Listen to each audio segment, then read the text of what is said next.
Comment బాక్స్లో కూడా చాలామంది కమెంట్స్ చేస్తూ ఉన్నారు కాబట్టి కొన్ని డౌట్స్ కూడా ఇక్కడ క్లారిటీ వచ్చే అవకాశం ఉంటుంది. అనిల్ గారు ఏంటంటున్నారు?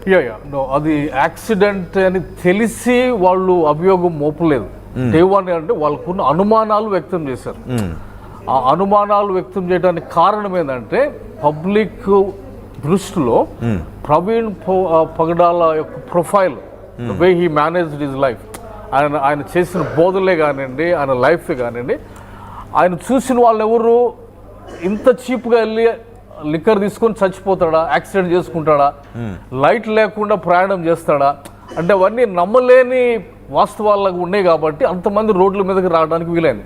ప్లస్ అదర్ థింగ్ ఏంటంటే he has probably become a prime target. Okay, మా సైడ్ నుంచి కౌంటర్ ఇస్తున్న వ్యక్తిగా ఉన్నాడు. క్రిస్టియన్ సమాజం మొత్తం నుండి బలంగా గొంతు ఇప్పుతున్న వ్యక్తిగా ఉన్నాడు కాబట్టి ఈయన లేపేసి ఉంటారు. అందరిలో ఉన్నటువంటి వాళ్ళ అనుమానాలకి వాళ్ళు అంటే మన మిస్టర్ కళ్యాణ్ అన్నట్టు వాళ్ళు పిచ్చాసుపత్రుల నుంచి వచ్చినట్టు కాకుండా వాళ్ళలో మా తరపున కౌంటర్ ఇస్తున్నాడు కాబట్టి ప్లస్ అటాక్స్ అవుతున్నాయి కాబట్టి కొన్ని కాల్స్ వస్తున్నాయి నాకు విలేజెస్ నుండి. విలేజెస్లో ఎంత మంచి వాతావరణం ఉండేది, ఇప్పుడు అటువంటి వాతావరణం ఏమైపోయింది అంటే communal harmony is missing. Okay, మన రాష్ట్రంలో, మన తెలుగు రాష్ట్రాల్లో ఏమంటే ఈ కమ్యూనల్ ఇదివరకు ఉన్న వాతావరణం పోయింది. చిన్న ఊళ్ళల్లో ముఖముఖాలు చూసుకొని అందరూ కలిసి పని చేసుకునేవాడు. వాళ్ళ మధ్యలో కూడా ఇప్పుడు ఆ యొక్క అంటే డిస్కంఫర్ట్ ఫీలింగ్ వచ్చేసింది. అదే ఈ విష బీజాలు నాటేశారు. దానిని బట్టి ఈయన ఇంత మంచి వక్త అయి ఉన్నాడు, డిబేట్ చేస్తున్నాడు, కౌంటర్ ఇస్తున్నాడు కాబట్టి ఈయన్ని యాక్సిడెంట్ కూడా నమ్మలేకపోయినా ఆయన కూడా ప్రవీణ్ కూడా లైన్ దాటి మాట్లాడారు. అందుకే మాట్లాడి ఉండొచ్చు డెఫినెట్ గా. ఐ థింక్ బోత్ సైడ్స్ వీళ్ళు అంటే నేను ఎక్కువ ఇన్వాల్వ్ కాలేదు కాదు, కొంతమంది హిందువులు, కొంతమంది క్రిస్టియన్స్, అందరూ కూడా లైన్ క్రాస్. నేను ఎక్కువ తెలుగు డిబేట్స్ చూడలేదు. అంటే నేను ఐ హావ్ సీన్ డిబేట్స్ వేరే అంటే యుఎస్ లో అక్కడ జరిగే డిబేట్స్ నేను చూశాను. అంటే వాళ్ళు ఎంత ప్రొఫెషనల్గా, ఎంత డీసెంట్గా కొన్ని వేల మంది కూర్చొని కూడా డిబేట్స్ చేసుకొని they don't become enemies.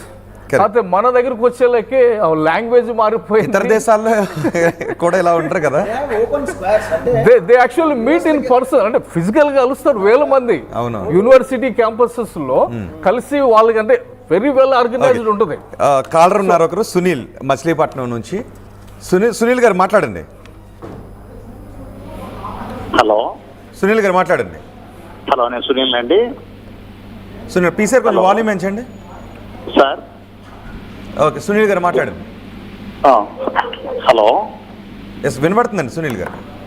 Sir నేను మచిలీపట్నం నుంచి.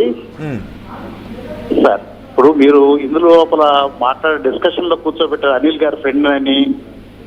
హలో, అవును, హలో వినబడుతుందండి సునీల్ గారు, మీరు మాట్లాడి మీ క్వశ్చన్ అడిగేసేయండి, వినబడుతుంది. ఇందులో కూర్చోబెట్టిన కాలర్స్ అన్న మాట్లాడే ఆయన అనిల్ గారి ఫ్రెండ్ అని, మరి కొద్దిగా ఆయన బిహేవియర్ అంత ఇదిగా కరెక్ట్ గా అనిపించట్లేదు. అంటే ఆయన పద్ధతి అట్లాంటి వాళ్ళు కూర్చోబెట్టి క్రైస్తవ సమాజం ఇట్లా తాగుబోతుల్లాగా ఉంటారు అన్నట్టు ఉండడం బాగోదని నా ఉద్దేశం సార్. ఓకే, మీరు నేను కొట్టిమంటారా అంగీకరించే పరిస్థితుల్లో ఒకటి బ్రదర్, మీరు క్రిస్టియన్ కమ్యూనిటీ చెప్పండి. ఆయన చనిపోయాడు ప్రవీణ్ బ్రదర్ ఇట్లా డ్రంక్ అండ్ డ్రైవ్ అని ఏ క్రైస్తవుడు నమ్మడం, అది 100% నమ్మరు ఎవరు. హలో సార్, ఇక్కడ ఒకటి నేను అనేది ఏమంటే మన కమ్యూనిటీ కూడా మనం నమ్మే దాని మీద బట్టి సత్యం అనేది ఉండదండి.